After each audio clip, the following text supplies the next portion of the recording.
Hello everyone, I Dr. Arun Bhatia, Faculty of MBA Department from Tecnia Institute of Advanced Studies.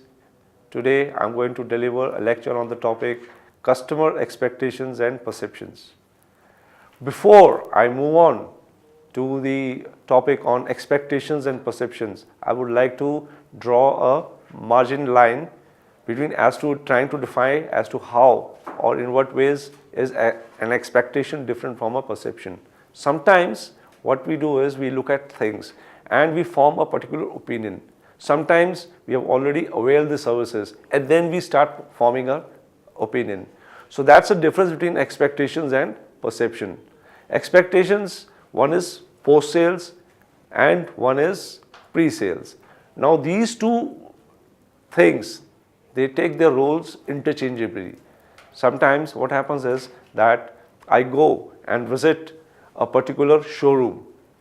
Okay, now when I have heard about that particular showroom, I may have formed some kind of a picture in front of me.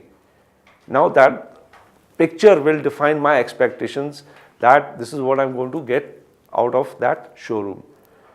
Now once I move into that showroom and I actually go through the stages of experiences, my perception may be the same or it may change. So a service, I would say, is described as a promise of satisfaction to the customer. Service organizations make promises which are both implicit and explicit in nature, which influences the customer's expectations of the service experience. Expectations are the standards against customers' service quality. It is important to understand the nature of customers' expectations. So before the organization, it is very important for them to understand what is it that the customer expects out of them. So if I'm going a shopping mall like Big Bazaar, so the Big Bazaar people, they should know, they should have a feel about the customers. What are the expectations of the customers? The customers who normally visit Big Bazaar are the people who are actually looking at a low price items.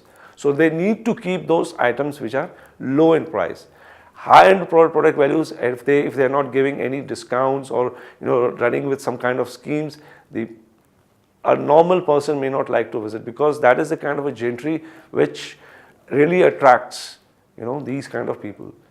There has to be a proper alignment of what the customer thinks, that is what he thinks, perceive of the service provider, and the level of satisfaction, that is the expectation delivered as per the perception.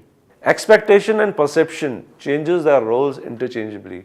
Sometimes we experience good and expect the same treatment the next time and form our own opinion, that is the perception. Sometimes what normally happens is we have already formed our opinion and expect the level of expectation we may get. This is where brand positioning plays its role. So I hope you understand the topic customer expectations and perceptions. Thank you very much.